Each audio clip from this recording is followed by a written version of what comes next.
It began with a headline most Americans scrolled past without noticing: SNAP funding slashed in new budget proposal. Another bureaucratic decision buried beneath the chaos of politics. But for Denzel Washington, it wasn't just numbers, it was faces. The single mother in Detroit choosing between gas and groceries. The veteran in Houston skipping meals to feed his kids. That was the reality behind the acronym. So, when Denzel was invited to a televised town hall on social responsibility, he didn't plan to talk about movies. He planned to talk about truth. The lights dimmed, cameras rolled, and America tuned in, expecting another celebrity soundbite. Instead, they witnessed the beginning of a storm that would ripple across the country. Trump entered the studio later that night, swaggering as always, joking with the host about Hollywood liberals who don't know the price of milk. The audience laughed nervously. Denzel didn't. He leaned forward, hands clasped, that quiet authority radiating from him like heat from steel. When the host finally asked, "Mr. Washington, do you think the government should be doing more for low-income families?" The actor's eyes darkened. "It's not about doing more," Denzel said. "It's about not doing less. You can't call yourself the voice of the people while you silence the hungry." Trump shifted uncomfortably in his seat. For the first time, the crowd wasn't laughing. They were listening. That was the spark, the moment everything began to unravel. The debate studio was electric, lights blazing, the audience humming with anticipation. The producers hadn't planned for a direct confrontation between Denzel Washington and Donald Trump, but television, like history, thrives on the unexpected. The moderator turned to Denzel first. "Mr. Washington, millions of Americans rely on SNAP. What's your take on the administration's recent budget cuts?" Denzel took a breath, his gaze unwavering. "SNAP isn't charity," he said. "It's survival. It's what keeps children fed when the system forgets them.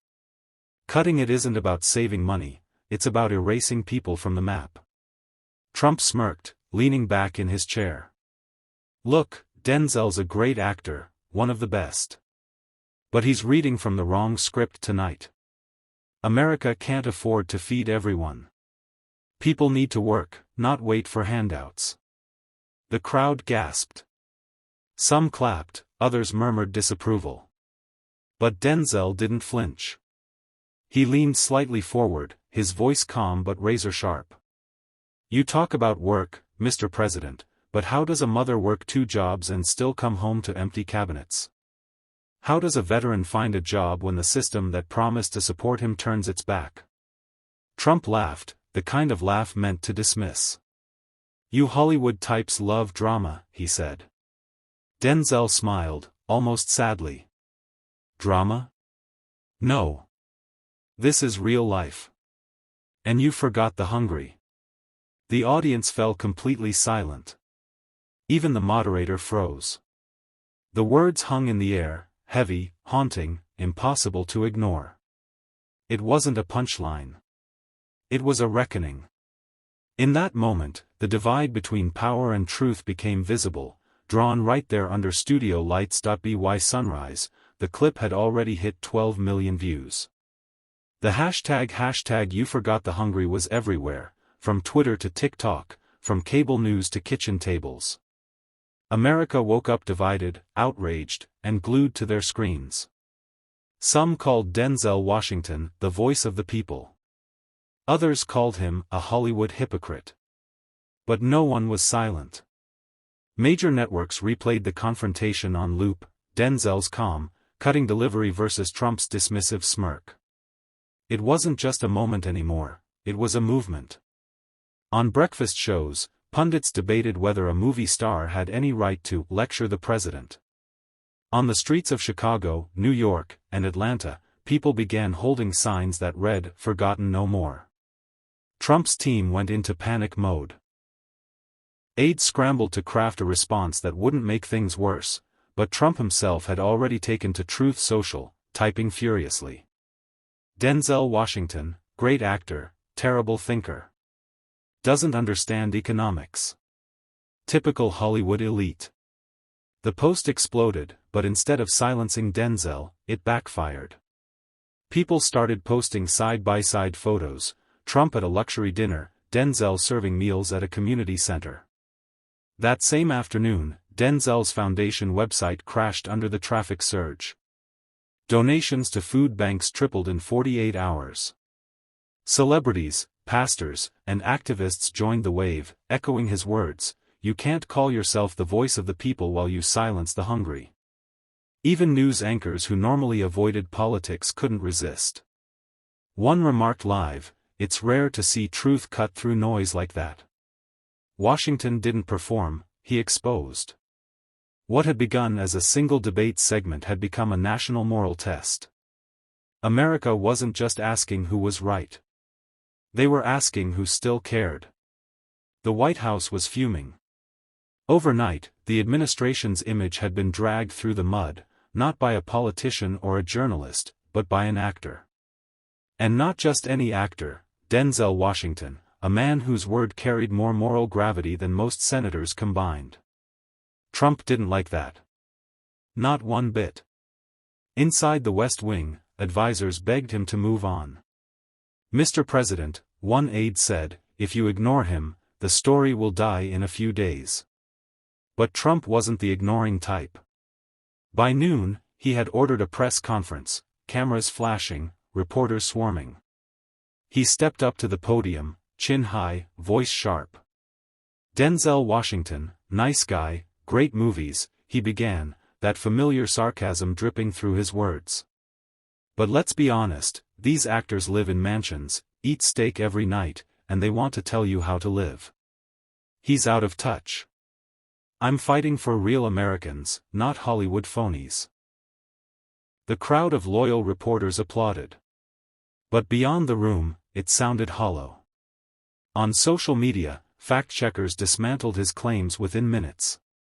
Clips of Trump's lavish dinners, golf trips, and taxpayer-funded luxury spending resurfaced instantly. Memes flooded in, Denzel handing a meal to a child, captioned, "Out of touch." That evening, Denzel was asked by a journalist outside a Los Angeles charity event if he had a response. He paused, then said quietly, "You don't need to fight a man who's already fighting the truth." The quote spread like wildfire. TV hosts replayed it, preachers quoted it from pulpits, and journalists dissected it line by line. It wasn't anger, it was composure. It wasn't about ego, it was about empathy. Trump's attacks had backfired again.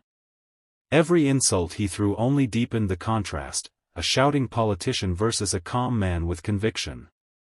By the end of the week, even conservative media couldn't deny it, Denzel Washington had become the conscience of a hungry nation. Within just a week, what started as a fiery exchange on live TV had become something far bigger, a national movement. What had once been a simple hashtag #YouForgotTheHungry, was now a rallying cry echoing across every state, every community, every voice that had ever been silenced by poverty or indifference. In Los Angeles, thousands gathered in Pershing Square holding cardboard signs that read, "Feed the people, not the politics." In Detroit, volunteers organized overnight food drives in Denzel's name. Across Atlanta, murals began to appear, powerful images of Denzel Washington painted beside quotes like, "Compassion is not weakness, it's leadership." The momentum was impossible to ignore. Talk shows, podcasts, and universities began dissecting Denzel's speech like it was a turning point in cultural history. One political analyst even said, "He did what no one in Washington could, he made people care again." Meanwhile, Trump's team was scrambling to regain control of the narrative. They accused Denzel of using emotional manipulation, claiming he was playing to Hollywood audiences. But the more they talked, the worse it got. Every attempt to diminish him only magnified his authenticity. When asked during an interview what he thought about the sudden rise of the movement, Denzel simply said, "If a sentence can start a conversation, imagine what compassion can start." That single line became the soul of the movement. Churches began organizing under the same message. Food pantries saw record donations. Even major corporations, sensing the cultural shift, pledged millions toward combating food insecurity. And in the heart of it all, Denzel refused to claim credit.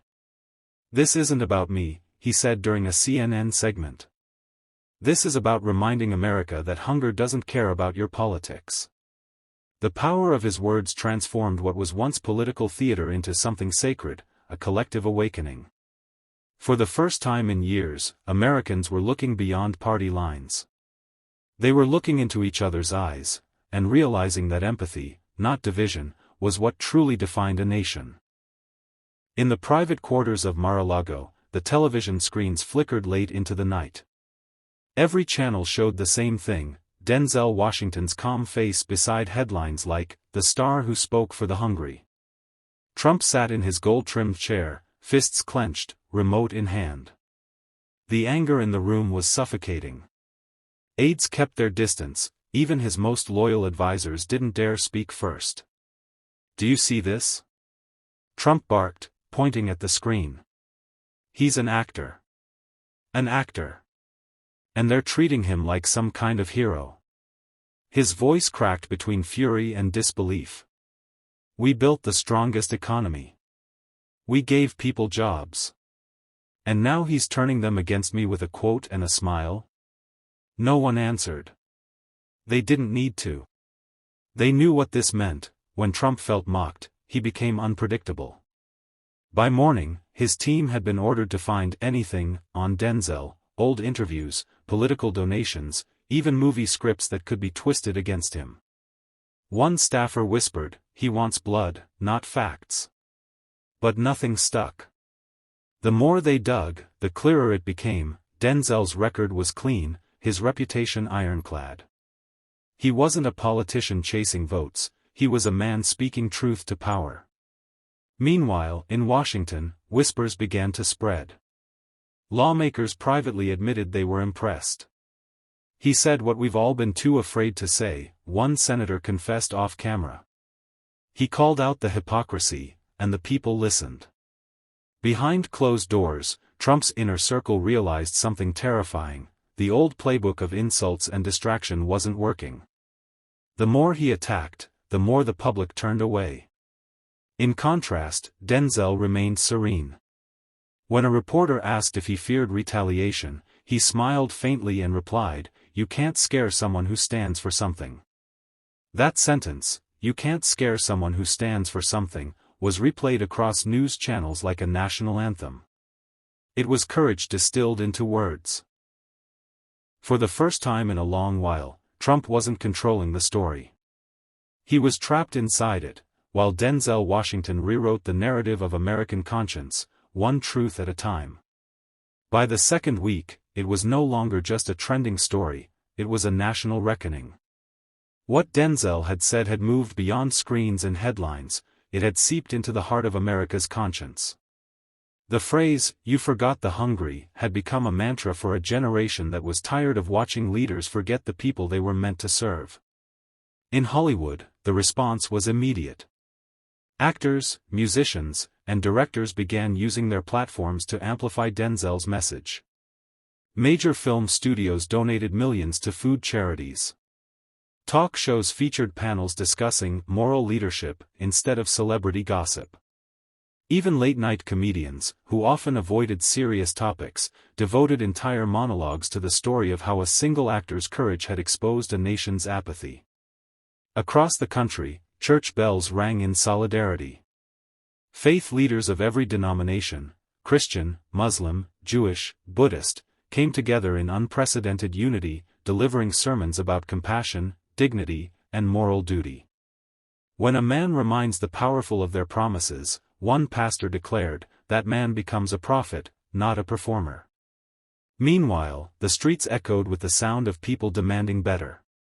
From Washington, D.C. to Oakland, peaceful rallies filled public squares.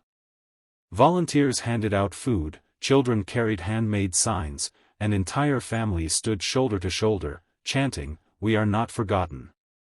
Even the media couldn't look away anymore. Networks that once sided firmly with partisan politics began airing documentaries on hunger, income inequality, and the human cost of political pride. Anchors who once defended the administration began asking uncomfortable questions. Through it all, Denzel remained steadfast, neither boastful nor bitter. In one televised interview, when asked how he felt about becoming the face of moral America, he answered, "I'm not the face. I'm just a reminder. The face belongs to every parent skipping a meal so their child can eat." That line hit like a thunderclap. It broke through cynicism, through fatigue, through the noise of endless political division. It reminded people of something simple and eternal: empathy is power. By now, even Trump's strongest supporters were beginning to crack. "I voted for him because I thought he cared about people like me," one lifelong voter said tearfully during a live call-in. "But after hearing Denzel, I just can't pretend anymore." The tide had turned. The movement was no longer about a man versus a president. It was about a moral awakening, and America was listening. By the time the third week hit, the pressure around Trump had become unbearable. Every media outlet, every social platform, every conversation at dinner tables revolved around one question: how could a movie star humble a president? The White House's attempts at damage control had failed spectacularly. Press conferences descended into chaos. Spokespeople stumbled over talking points that contradicted one another. And then, in a moment that would be replayed millions of times across the internet, Trump himself took the stage for a hastily arranged live address. The cameras clicked. The crowd was restless. He stepped up to the podium, visibly agitated, his jaw tight, his tone combative. "I built the greatest economy in the world," he started, voice trembling with frustration. "And now some Hollywood elitist wants to tell me about the people?" But instead of applause, there was silence. The speech spiraled out of control. He lashed out at the media, at fake compassion, at liberal actors who think they're saints. The more he spoke, the deeper he dug his own grave. Within minutes, clips of his outburst flooded social media. Hashtags like #meltdown in Mar-a-Lago and #hungryfortruth dominated every platform. News anchors called it the most unpresidential display in modern history. Even conservative networks struggled to defend it. Meanwhile, Denzel said nothing. Not a tweet. Not an interview. Not a whisper. His silence spoke louder than any speech ever could. The contrast between Trump's rage and Denzel's calm had become symbolic, a portrait of moral composure versus uncontrolled ego. Behind the scenes, journalists uncovered reports of deep panic among Trump's closest advisors. Leaked emails revealed donors pulling back, fearing association with what they called a PR disaster of biblical proportions. Late-night comedians joked that Denzel had defeated Trump without saying a single word. But the truth was more profound: silence, when held by a man of integrity, can thunder louder than any shout. In one viral post, a user wrote, "Trump screams to be heard. Denzel whispers and the world listens." That sentence captured the entire cultural shift. America had stopped reacting to noise and started responding to truth. Denzel, in his silence, had become something bigger than a celebrity. He had become a mirror, reflecting everything America had lost, and everything it could still reclaim.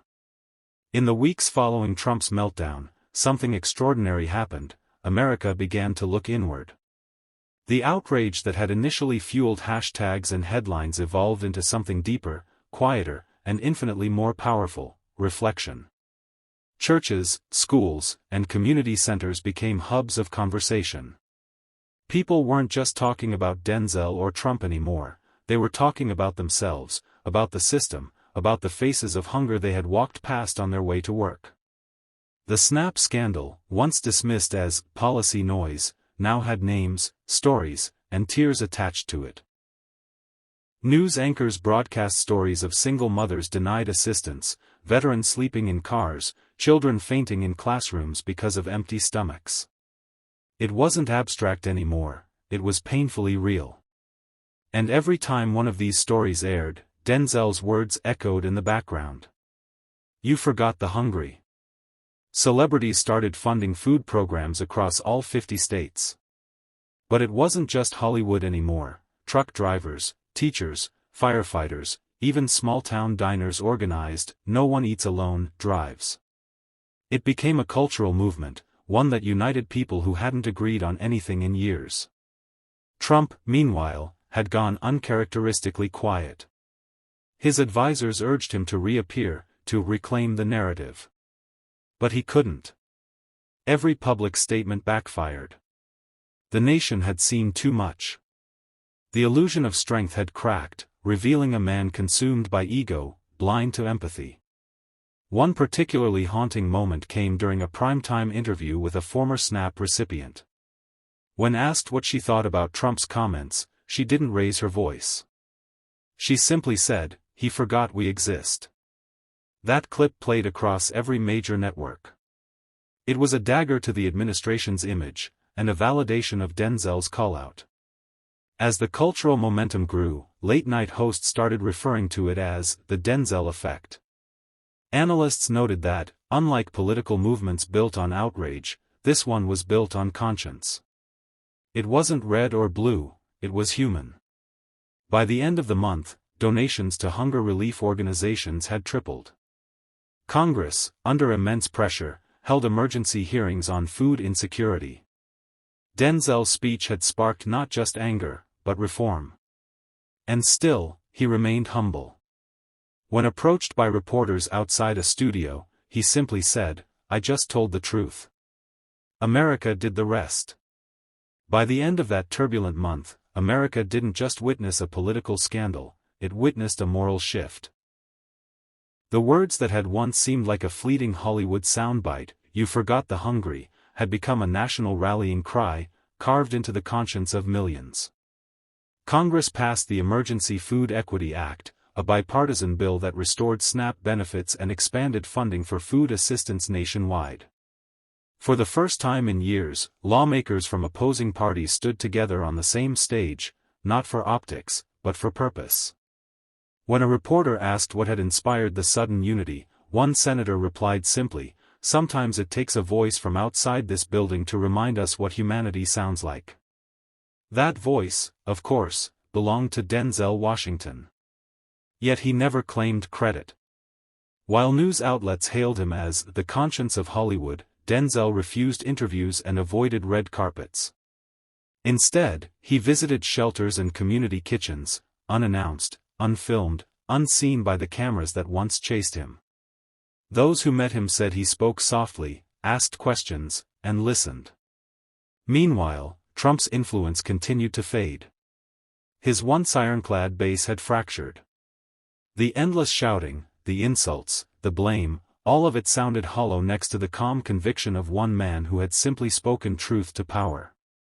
Even conservative commentators, once loyal to the core, admitted privately that Denzel did what politicians couldn't: he made people feel again. Late one night, during a nationally broadcast town hall, a woman stood up and said through tears, "For years I thought no one cared if my children went hungry. When Denzel spoke, it felt like he was speaking to me." The studio fell silent. Even the moderator had no words. Weeks later, Time magazine released its cover, a black-and-white photo of Denzel looking directly into the lens. The headline read, "Truth Still Has a Voice." That cover went viral. It wasn't about fame anymore, it was about legacy. It symbolized that courage doesn't always roar. Sometimes it speaks calmly, clearly, and refuses to back down. In a quiet interview months later, when asked if he regretted confronting the president, Denzel smiled faintly and replied, "No. I didn't confront a man. I confronted a silence." The interviewer paused. "And do you think the silence is gone?" Denzel leaned back, eyes steady, and said, "Not gone. But shaken."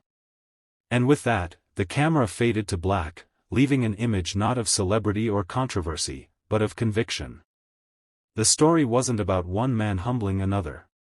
It was about a nation rediscovering its heart, and remembering the truth it had almost forgotten.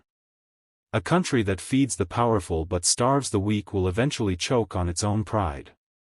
Calm, serious tone, the sound of soft strings in the background, lights fading to Denzel's silhouette on screen.